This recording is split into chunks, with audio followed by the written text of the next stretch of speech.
Con respecto a su caso, son dos camaristas los que faltan integrar la Corte. Quiere decir que los otros 7 ministros sí integraron. Sí, bueno, esa fue la última novedad que hubo ese día que, no sé si se acordarán, hubo esa amenaza de bomba en la Corte a fines del mes de diciembre, Sí. cuando fui a presentar el último urgimiento y pude mirar un poco el expediente y son dos ministros quienes se inhibieron de entender en la causa. Uno es César Garay y el otro es Eugenio Jiménez, ¿verdad?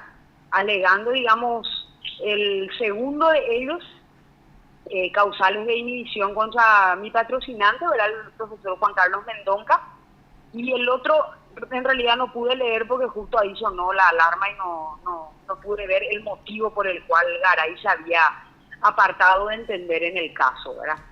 Obviamente que al faltar dos integrantes originales de la Corte, esto tiene que pasar en la Cámara. Y hasta el momento no hay novedades de camaristas que hayan aceptado entender. Calculo yo, ¿verdad?, que el secretario en el mes de febrero debería acercar hasta el despacho de los camaristas por orden, de manera tal a que se pueda integrar la Corte, ¿verdad? O sea que el 14 de febrero se cumple exactamente un año de mi destitución. 8 días después o 9 días hábiles después se presenta la acción de inconstitucionalidad y lastimosamente no pudimos todavía contar ni siquiera con la integración de quienes deberían expedirse en este caso. Quiere decir entonces que toda la sala penal y toda la sala constitucional integra la Corte y solamente Martínez Simón de la sala civil. Sí, efectivamente es así. Entiendo. Y bueno, y en este caso, justamente ayer decía en otra radio Víctor Ríos que uno de los motivos podría ser el miedo de los camaristas a integrar la sala. Quiere decir que ya estuvo recorriendo las salas de los tribunales de apelación. Y aparentemente, según los dichos de Río, efectivamente es el tema en este momento. Hay que intentar destrabar. Pero la verdad es que nosotros ciframos pocas esperanzas, Raúl. Esto en el momento más álgido, donde ocurrió y hubo un pronunciamiento unánime por parte de la sociedad civil, de los gremios empresariales, de la iglesia, de la comunidad internacional, en donde realmente se pudo notar la unanimidad de voces acerca del procedimiento que utilizó el Congreso de la Nación el 14 de febrero. Y si eso no los movió para llevar adelante un proceso, digamos, con la debida importancia, poco se va a hacer ya seguramente que este año, ¿verdad? Nosotros tenemos algunas informaciones cruzadas, algunas personas que advierten de que me tengo que tranquilizar, de que acá no va a existir un choque de poderes. Esto también, digamos, para nosotros fundamentalmente como equipo es muy importante saber cuál era la posición que iba a tomar la Corte Suprema de Justicia en este caso. Y creo que ahora el silencio no es otra cosa sino que el grito de complicidad hacia el atropello cometido el 14 de febrero, motivo por el cual, bueno, también el senador Ignacio Iramay está rearticulando toda su vida, ¿verdad?, en función a tener que completar este periodo, ¿verdad? Y doctora, en este caso, ¿qué acciones va a tomar? Porque evidentemente que alguna vez va a salir y por lo que dice va a ser rechazada. En todo caso, no alberga mucha esperanza. ¿Iría a tribunales internacionales ya, a la Corte Interamericana? Sí, en el mes de febrero que se cumple un plazo razonable, digamos, de un año, creo que era un poco lo que nos pedían también aquellas personas que suelen litigar en instancias internacionales, que dejemos, digamos, pasar ese plazo razonable de manera tal a que pueda activarse la instancia jurídica internacional. Nosotros vamos a empezar a analizarlo a partir de febrero, a partir que se cumpla un año, a ver un poco cuál es la vía, si vamos a tomar la vía de la Corte Interamericana o de las Naciones Unidas, porque hay dos vías internacionales expeditas que nosotros podemos utilizar, los dos sistemas internacionales de justicia en casos de Paraguay ya fueron utilizados y también existen condenas tanto en el sistema interamericano como el de las Naciones Unidas, fuertes condenas al Paraguay por incumplimiento justamente de las garantías, en este caso, digamos, de los derechos políticos que nos asisten a aquellos que fuimos electos y ungidos por el pueblo para desempeñar una función. Es importante señalar también, Raúl y Luis, ¿verdad?, que de las apreciaciones y declaraciones del ministro de Corte, Víctor Ríos, vemos también una actitud donde él mismo pretende igualar esta pérdida de investidura a las pérdidas de investidura que, digamos, se sucedieron en el periodo pasado. Y no existe parangón, no existe punto de comparación, por muchos motivos. En primer lugar, porque la Corte está totalmente renovada, salvo el caso de Garay, o sea que es otra Corte la que tiene que entender, son otras personas, es otra dinámica. Y en segundo lugar, y te lo digo con mucha propiedad, porque yo estudié en mi tesis de maestría, que habla de la crisis de la democracia constitucional, el mandato delegado y la representación popular, todas las pérdidas de investidura que se realizaron en el Paraguay, y ninguna es igual a la que ocurrió el 14 de febrero, porque en las demás pérdidas de investidura se respetó el debido proceso. Es decir, aquellas personas que iban a ser sometidas a juicio de pérdida de investidura fueron anoticiadas, fueron notificadas para que los mismos puedan preparar su defensa, fueron escuchadas en una sesión todos los grupos políticos, salvo el caso de Paraguay y Cuba. En el resto de las pérdidas de investidura fueron mayorías calificadas, es decir, que la destitución se dio casi por unanimidad de los miembros del Congreso, donde han participado diversos grupos políticos para tomar la decisión de destituir a un legislador. En el caso de Paraguay y Cuba no fue así, fue apenas con 23 votos y efectivamente la gran parte de la oposición, no toda tampoco, se desmarca, digamos, de ese juicio porque la causal alegada de uso indebido de influencias no aplicaba al tratarse, digamos, de un tema que tenía que ver más bien con la inconducta del legislador con respecto al tema de un policía, ¿verdad?, que fue, digamos, la causal. Y en el resto de los casos fue claramente, digamos, notificado, la gente en la mayoría de los casos nombró un abogado, en otros casos el mismo legislador presentó renuncia. Entonces no hay una similitud entre lo que ocurrió el 14 de febrero del 2024 y el resto de las pérdidas de investidura. Y esto es importante decirlo, porque si no parece que somos tontos, ¿verdad? Parece que nos quieren tomar de idiotas y de que esto es un proceso más no más.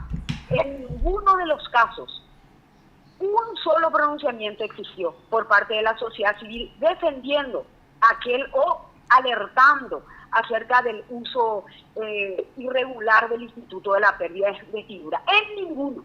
En el caso particular del 14 de febrero, más de 300 organizaciones civiles, gremiales, eclesiales, internacionales, incluyendo expresidentes de otras regiones, se han pronunciado acerca del quiebre institucional que ocurrió. Entonces no es para nada igual, Luis y Raúl, lo que pasó en los otros casos de lo que pasó el 14 de febrero. Doctora, ¿puede el Congreso usar la pérdida de investidura? Por supuesto que puede. Doctora, es una facultad constitucional.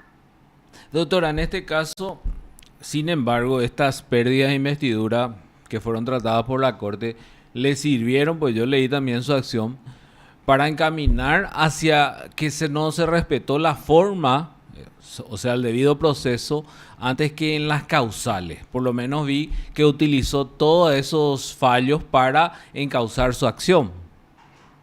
Efectivamente, el análisis jurídico apunta a eso, a no deslegitimar la facultad exclusiva y excluyente que tiene el Congreso Nacional de, digamos, disciplinar a sus pares.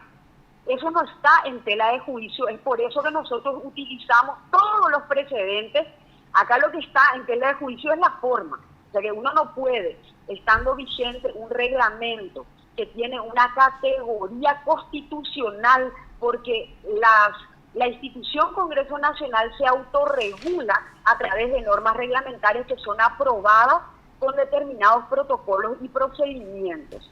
una vez aprobado. Uno no puede decir simplemente, ay no, resulta que hoy no me quiero regir por el reglamento, sino se me ocurre que tengo que regirme directamente, entre comillas, por la Constitución, arrogándose funciones que no tiene.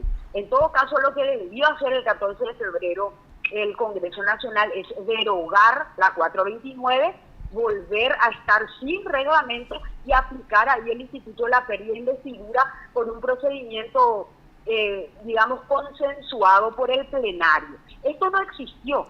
Y de hecho, Lili y Raúl, que si hoy un parlamentario es de nuevo sometido a juicio de pérdida de investidura, se va a aplicar la 429, porque la 429 nunca se derogó, continúa formando parte del plexo normativo que rige la conducta del Senado de la Nación paraguaya. Entonces nosotros nos fuimos luego por ahí, pudiendo haber cuestionado digamos, la verosimilitud de el uso indebido de influencia fehacientemente comprobado a través del comisionamiento de Torales o a través, digamos, de la marcación de Soledad Blanco o a través, digamos, el tema que le cuestionaban también a un incorporado de la policía que era mi asistente. Nosotros decidimos no hacerlo, pero a pesar de eso la Corte no puede decir que vive en un tupper.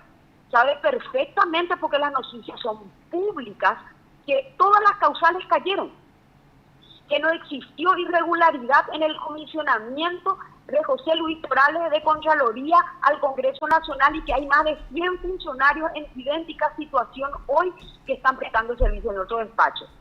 Se supo perfectamente que no hubo ninguna irregularidad ni en la contratación ni en la marcación de la licenciada Soledad Blanco, quien era una profesional independiente que facturaba por honorarios profesionales al Congreso. Y la policía ha dicho en un fallo también histórico que en el caso de César Portillo no existió ninguna irregularidad que él mismo haya cometido estando al servicio del Congreso de la Nación. Es más, era un funcionario de alto perfil, muy valorado, con, varios pergaminos de reconocimiento de servicio, y los tres fueron utilizados simplemente para intentar dar un ropaje de legalidad a esta pérdida de investidura. Pero no fuimos por ahí, fuimos simplemente por el tema de que toda persona, todos los paraguayos tenemos derecho a tener un proceso justo. Y todos los paraguayos tenemos que ser sometidos a ese proceso de que pueda derivar alguna eventual sanción con determinadas reglas que son preexistentes. ¿Cuáles eran las reglas preexistentes? Estaban establecidas en la 429, que era 7 días yo tenía que ser notificada. Eso se tenía que correr vista a la Comisión de Asuntos Constitucionales, tenía que poder defenderme en una sesión exclusivamente convocada para mi defensa. En otra sesión exclusiva debería ser escuchada la acusación del fiscal con sus pruebas, del fiscal acusador hablo, y recién después de ese proceso, donde también había prórrogas, podía el Senado de la Nación votar, y esa votación debería haberse dado con una mayoría calificada. Estando presente 45, eso significa 30 votos. Sí, doctora, no quiero defenderle al ministro, pero yo por lo menos entiendo que lo que él decía era en los tiempos, porque realmente hay que decir que la admisibilidad se dio rápido en su proceso, aunque después frenó eso. Yo entiendo por lo menos por ese lado, no tanto comparando con lo otro, pero no sé, es mi interpretación.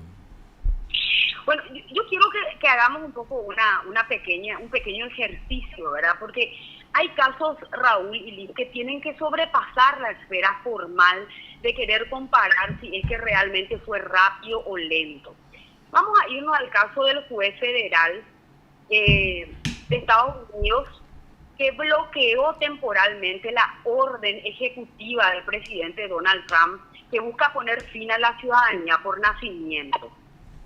Esta demanda fue interpuesta por los estados de Washington, Arizona, Illinois y Oregón, los cuales alegaron justamente que existía una orden que vulnera la enmienda 14 y también la jurisprudencia establecida por la Corte Suprema de Justicia de este país, ¿verdad?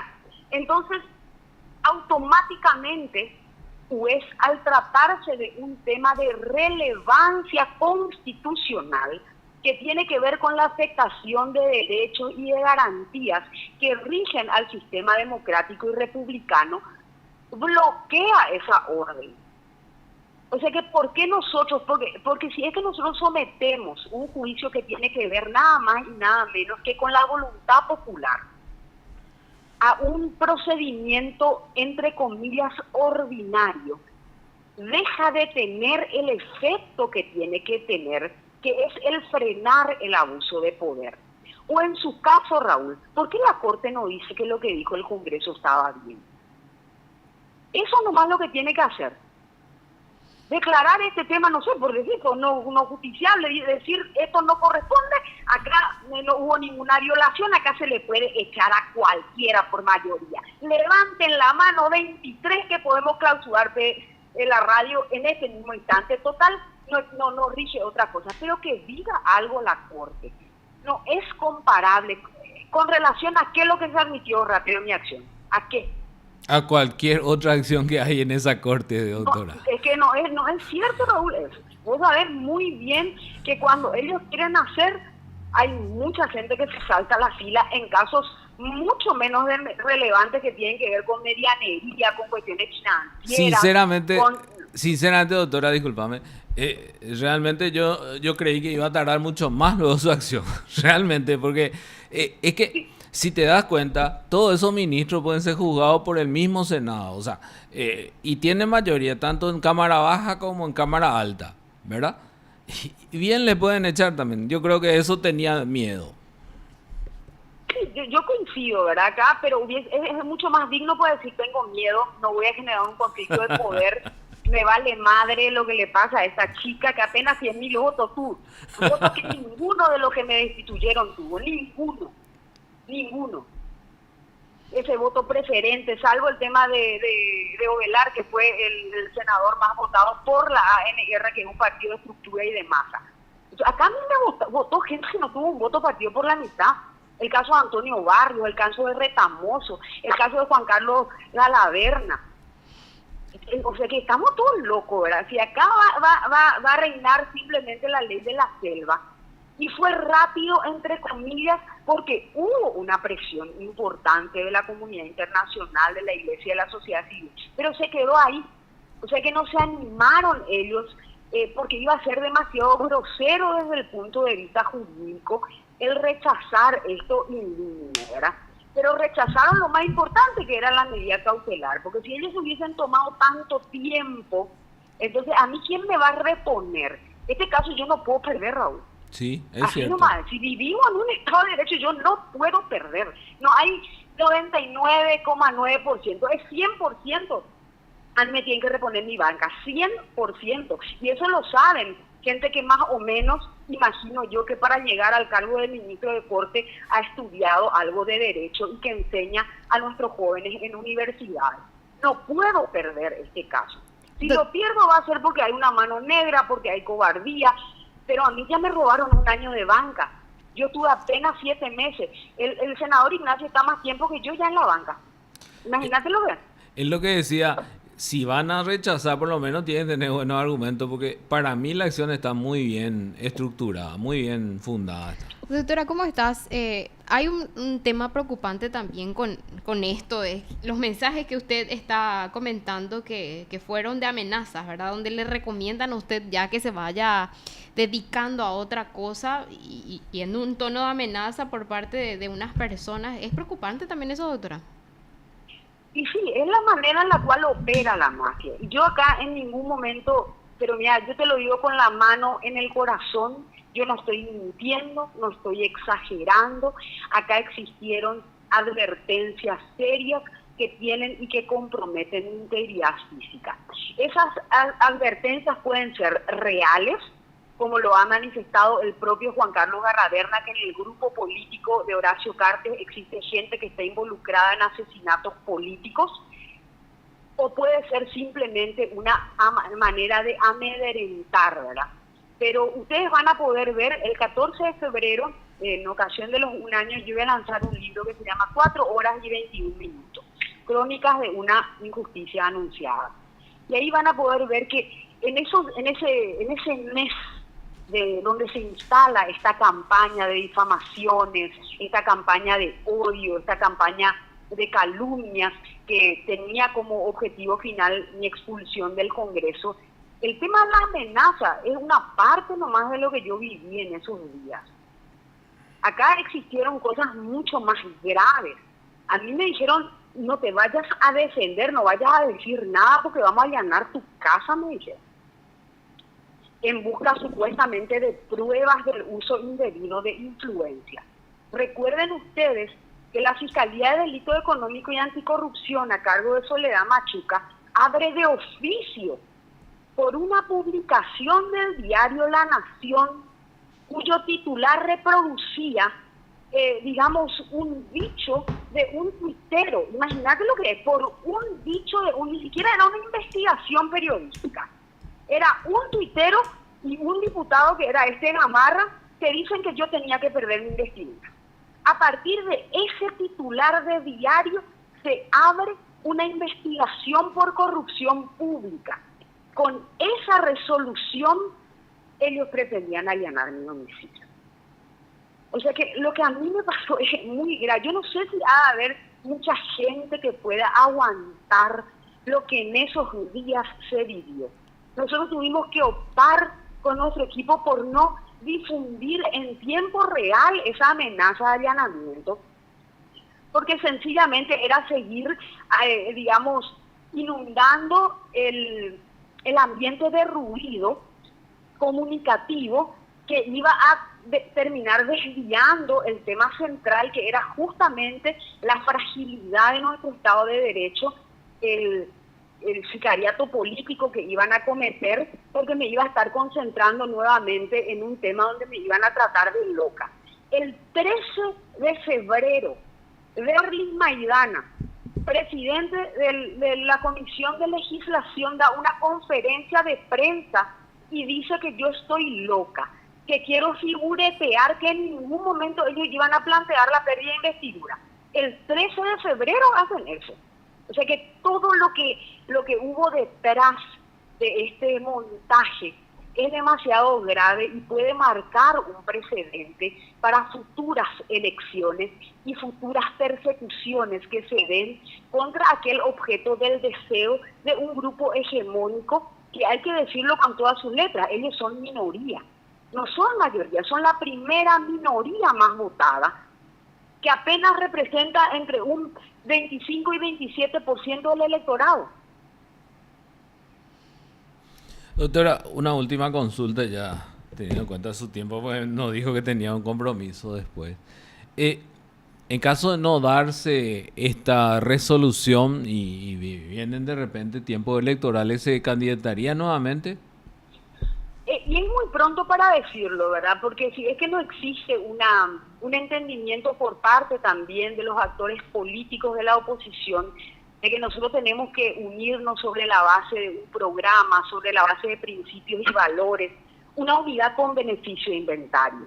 Es decir, ya no podemos volver a cometer los mismos errores que hemos cometido en este periodo, donde, y yo voy a empezar por hacer autocrítica, ¿verdad? Nosotros le metimos a Patrick Kemper, Raúl Ellis, para que hoy él sea parte del oficialismo, descarnadamente. Patrick le metió a Kemper. Cruzada Nacional se un montón literalmente de escoria social que hoy forma parte de esa mayoría que está rigiendo los destinos de nuestro país. Si no hay una reflexión profunda de qué me sirve volver a postular, y tal vez voy a entrar, a lo mejor con relativo holgura y facilidad, pero ¿para qué? ¿Para que los 7 meses me vuelvan a echar? Si acá no hay un proyecto político serio, que aglutine, que sea alternativo, en donde podamos separar a aquellos de la talla de Dionisio Amarilla, de Hermelinda Alvarenga, de Edgar López, de Noelia Cabrera, todos liberales, ¿de qué sirven si son la punta de lanza que después forma parte del oficialismo cartista o del oficialismo de quien sea en su momento, ¿verdad? Entonces hay que hacer un ejercicio autocrítico muy importante para ver si las condiciones políticas se dan, porque uno no solamente sirve desde el cargo, y eso nosotros lo tenemos demasiado claro. El cargo es una herramienta. Si esa herramienta no está lo suficientemente aceitada, con principios, con valores, con compromiso, que es nada más y nada menos que mirar juntos un destino común, entonces no vale la pena, o tendremos que esperar seguramente otro momento y seguiremos ayudando y aportando a la sociedad como lo hemos hecho siempre, desde otro sitio. El tiempo lo dirá. Nosotros en este momento estamos trabajando. Este año fue un año de reflexión, fue un año de aprendizaje, fue un año de articulación de distintas fuerzas. Creo que el escenario está bastante tamizado, a pesar de las inmensas penurias y desafíos que se vive con este proyecto hegemónico. Pero veremos lo que me depara el destino. Yo no me muero por un cargo, te soy sincera, no es ni mucho menos la única manera que tiene un ciudadano comprometido por su país para hacer las cosas. Doctora, te agradezco muchísimo tu tiempo, muy amable. No, por favor, a ustedes les agradezco por el interés. Gracias, doctora, hasta luego. Hasta luego. Usted está escuchando PDS.